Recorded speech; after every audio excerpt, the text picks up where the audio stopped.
Assalamualaikum warahmatullahi wabarakatuh. Sahabat Warta, semoga Anda dalam keadaan sehat dan berbahagia. Senang sekali bisa kembali menyapa. Saya Faisal Rasid, selamat datang dalam Amin Ahmadiyah minggu ini. Berikut kami rangkum 5 peristiwa dari aktivitas Jemaat Muslim Ahmadiyah Indonesia dalam sepekan terakhir. Tentunya ada banyak hal yang terjadi di berbagai daerah dan beberapa di antaranya akan kita lihat bersama hari ini. Mulai dari pesan untuk mengisi kemerdekaan dengan kontribusi nyata, pembinaan generasi muda, hingga berbagai upaya memperkuat toleransi dan perdamaian lintas iman. Dan sebelum kita lanjut, jangan lupa subscribe terlebih dahulu ya channel Warta Ahmadiyah untuk selalu mengikuti update aktivitas Muslim Ahmadiyah di seluruh Indonesia.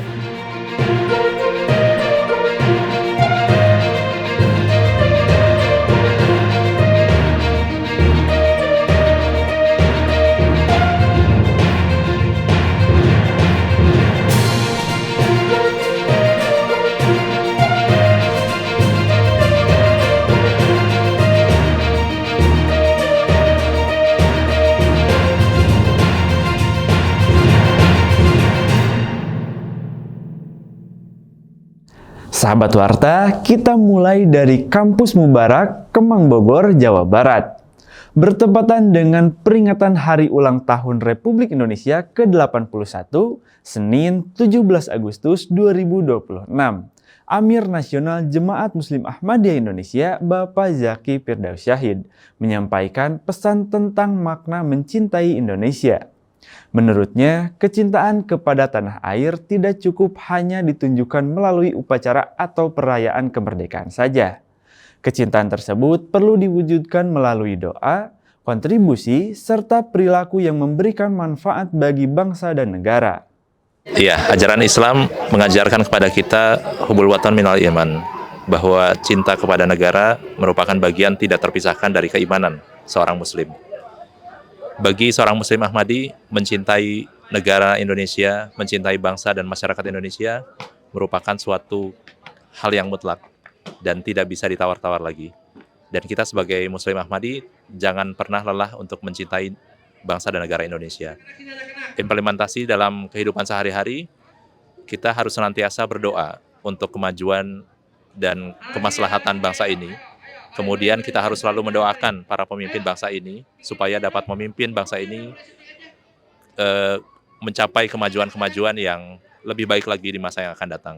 Kemudian dalam kehidupan kita keseharian, kita pun harus menyampaikan kepada lingkungan sekitar kita bagaimana mengoreksi atau memberikan saran masukan kepada pemerintah dengan cara yang bijak, dengan cara yang baik, sesuai dengan ajaran Islam.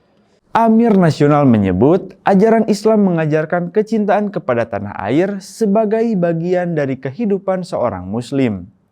Karena itu, Muslim Ahmadi didorong untuk terus mendoakan kemajuan Indonesia, mendoakan para pemimpin, serta memberikan kontribusi positif melalui perannya masing-masing. Ia juga mengingatkan agar kecintaan terhadap Indonesia diwujudkan dengan menjauhi berbagai perilaku yang merugikan masyarakat, seperti korupsi, narkoba, dan tindakan yang merusak kehidupan bersama. Bagi generasi muda Jemaat Muslim Ahmadiyah Indonesia, saya pun berharap bahwa rekan-rekan, adik-adik bisa turut membangun bangsa ini dengan misalkan seorang pelajar harus menjadi pelajar yang terbaik, menjadi pegawai, jadilah pegawai yang terbaik, berikanlah kontribusi yang nyata terhadap bangsa ini. Kemudian jangan pernah mendekati praktek-praktek yang menjauhi ridho Allah SWT terhadap bangsa ini. Praktek korupsi, praktek kolusi, kemudian praktek-praktek narkoba dan sebagainya. Hindarilah itu semua. Dan juga hindarilah scrolling media sosial lama-lama demi memperlihatkan flexing dan sebagainya. Itu hindarilah. Isilah kehidupan kita, isilah keseharian kita, isilah waktu adik-adik semua dengan hal-hal yang positif, dan tentu harus banyak-banyak berdoa dan berzikir kepada Allah SWT sehingga Allah Ta'ala senantiasa mencintai dan meridhoi apa yang adik-adik lakukan. Bagi generasi muda, pesan tersebut dapat dimulai dari hal-hal yang sederhana. Menjadi pelajar yang baik, bekerja dengan sungguh-sungguh, mengisi waktu dengan kegiatan yang positif, serta tidak larut dalam penggunaan media sosial secara berlebihan. Dengan cara itu, kemerdekaan tidak hanya diperingati tetapi juga diisi dengan kehidupan yang bermanfaat bagi sesama. Pesan tentang kontribusi tersebut tentu tidak terlepas dari peran generasi muda, sebab masa depan bangsa juga akan ditentukan oleh bagaimana generasi saat ini mempersiapkan diri, termasuk dalam menghadapi perubahan teknologi dan arus informasi. Masih dari Kampus Mubarak, Kemang Bogor, Jawa Barat pada Senin 17 Agustus 2026.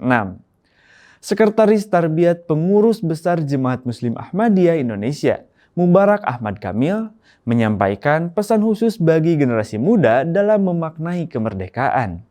Menurutnya, generasi muda tidak hanya perlu cerdas dan mampu menguasai perkembangan zaman, tetapi juga perlu memiliki keimanan dan ketakwaan yang kuat. Terlebih, generasi saat ini hidup di tengah perkembangan digital yang memberikan banyak kemudahan sekaligus membawa tantangan baru. Arus informasi yang cepat menuntut generasi muda untuk mampu memilah informasi, bersikap kritis, dan tidak mudah terpengaruh oleh hal-hal yang membawa dampak negatif. Saya kira kado yang paling istimewa bagi bangsa Indonesia yang dipersembahkan bagi orang-orang Ahmadi adalah generasi muda Ahmadi yang mencintai tanah airnya dengan mempertahankan keimanan dan ketakwaan di tengah arus godaan dan guncangan informasi serta digitalisasi. Jadi teman-teman tetap beriman, bertakwa, cerdas, kritis, dan tentu mencintai tanah airnya. Saya kira itu untuk pesan untuk generasi muda Indonesia, khususnya generasi muda Ahmadi.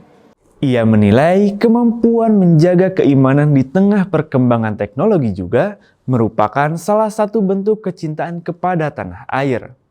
Baginya, generasi muda Indonesia yang tangguh adalah mereka yang mampu memanfaatkan teknologi secara positif tanpa kehilangan nilai-nilai yang menjadi pegangan dalam kehidupan. Karena itu, momentum kemerdekaan ini menjadi pengingat agar generasi muda terus meningkatkan kualitas diri, memperkuat keimanan, dan mempersiapkan diri untuk memberikan kontribusi bagi masyarakat dan bangsa. Membicarakan generasi dan masa depan, tanggung jawab untuk membentuk generasi yang kuat tentu tidak hanya berada di tangan anak muda. Generasi sebelumnya juga memiliki peran penting baik dalam memperkuat kehidupan rohani maupun dalam menyiapkan generasi penerus. Semangat inilah yang terlihat dalam Istimewa Ansarullah Nasional 2026. Sejumlah titik di Indonesia menjadi tempat berlangsungnya Istimewa Ansarullah Nasional 2026 pada 15 hingga 16 Agustus 2026. Dengan mengusung tema Kerendahan Hati Menuju Kemerdekaan Sejati, kegiatan ini menjadi ruang bagi anggota Ansarullah untuk bersilaturahmi, mengikuti pembinaan rohani, serta memperkuat kebersamaan. Salah satunya berlangsung di Jakarta Pusat. Meski sebagian peserta sudah berusia lanjut, mereka tetap antusias mengikuti berbagai rangkaian kegiatan. Mubalik Daerah DKI Jakarta, Maulana Muhammad Yakub Suryadi, mengapresiasi semangat para peserta yang tetap hadir dan mengikuti kegiatan dengan penuh kesungguhan. Ia menyampaikan dua pesan penting, yaitu memperkuat doa, salah satunya melalui tahajud, serta memiliki komitmen untuk menjadikan anak keturunan sebagai generasi Ahmadi yang aktif dan mukhlis. Peserta yang hadir di sini adalah ansor-ansor yang sangat luar biasa sekali. Mereka berangkat ke acara istimewa ini dari cintaan mereka terhadap ketaatan terhadap nizam jemaat ya. Mereka meskipun sudah sepuh, sudah tua, tapi mampu untuk mengekspresikan ketaatan mereka dengan hadir di tempat ini. Ini merupakan satu catatan penting bagi kita semua bahwa kesehatan, usia itu tidak bisa menjadi penghalang bagi kita untuk mengekspresikan kecintaan kita kepada jemaat ini. Jadi sekali lagi saya sangat mengapresiasi kehadiran bapak-bapak Ansor yang hadir di tempat ini. Pesan saya untuk bapak-bapak Ansor yang kembali ke tempatnya masing-masing, mereka mampu melaksanakan terutama dua aspek yang tadi sudah saya sampaikan pada saat pembukaan. Aspek yang pertama adalah Ansor harus setidaknya paling depan membantu jemaat ini dari segi doa-doa mereka, dari aspek doa-doa mereka, terutama yang mereka harus lakukan pada saat tahajud. Tahajud menjadi sebuah modal bagi mereka untuk mengekspresikan doa-doa mereka. Yang kedua adalah mereka juga harus berkomitmen kembali untuk menjadikan anak keturunan mereka sebagai orang-orang yang aktif di dalam jemaat ini. Jadi dua aspek tadi ini menjadi sebuah pesan, dan ini mudah-mudahan setelah mereka pulang dari istimewa menjadi bekal bagi bapak-bapak Ansor untuk menjalani kehidupan sehari-hari. Bagi peserta, istimewa juga menjadi kesempatan untuk memperluas silaturahmi, bertemu dengan anggota dari berbagai cabang, serta mengikuti kegiatan rohani dan jasmani bersama. Dari sini terlihat bahwa pembinaan generasi tidak berhenti pada satu kelompok usia. Setiap generasi memiliki peran untuk menjaga nilai, meneruskan tradisi kebaikan, dan menyiapkan kehidupan yang lebih baik bagi generasi berikutnya. Semangat membangun generasi yang kuat memiliki dimensi yang lebih luas. Bukan hanya tentang pembinaan di dalam komunitas saja, tetapi juga tentang memberikan ruang bagi anak muda untuk menyampaikan suara, pengalaman, dan gagasan mereka di tengah masyarakat. Salah satunya melalui ruang digital.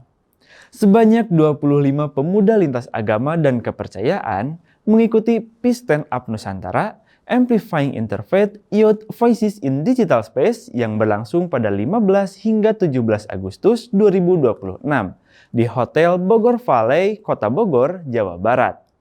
Program ini diinisiasi oleh Yayasan Generasi Literat Indonesia bersama Majelis Luhur Kepercayaan Indonesia atau MLKI dan Jemaat Muslim Ahmadiyah Indonesia serta didukung Tifa Foundation.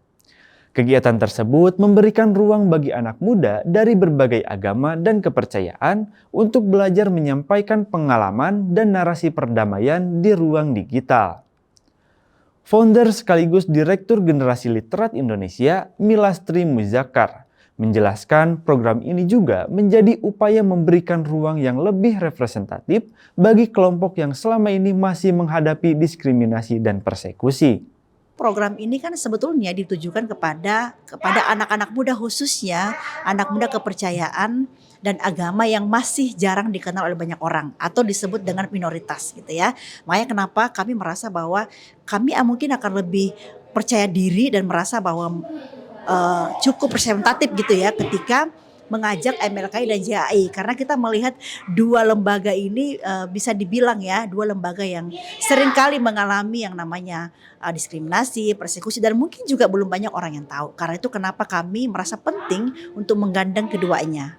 Nah, karena itu kita pengen melalui Peace Stand Up Nusantara itu memberikan ruang yang lebar, mendorong dan juga melatih anak-anak muda lintas agama dan kepercayaan khususnya agar mereka itu pertama percaya dan tahu bahwa mereka punya hak sebagai warga negara untuk bicara di ruang digital.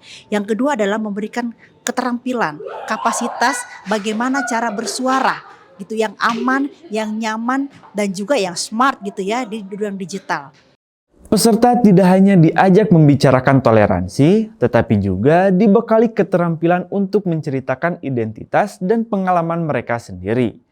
Mulai dari peace storytelling, dialog lintas iman, kebebasan beragama dan berkeyakinan, kewargaan digital, keamanan digital, hingga public speaking.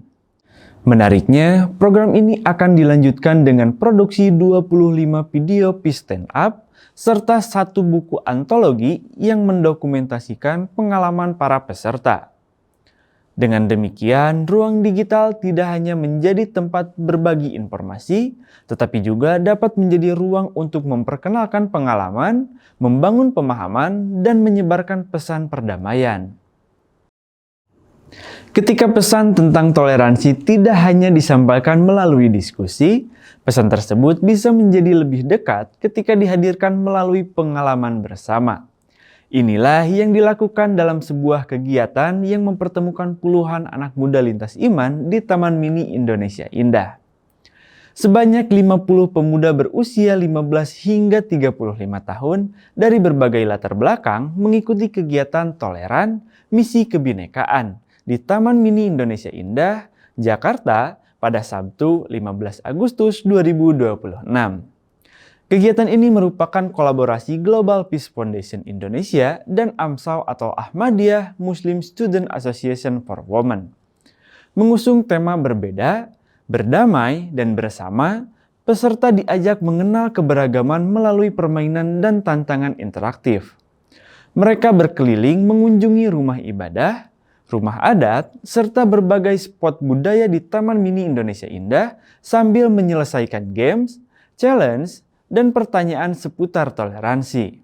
Perwakilan pemuda Konghucu, Yugi Unargi, menilai format kegiatan tersebut membuat pesan tentang keberagaman terasa lebih dekat dan menyenangkan.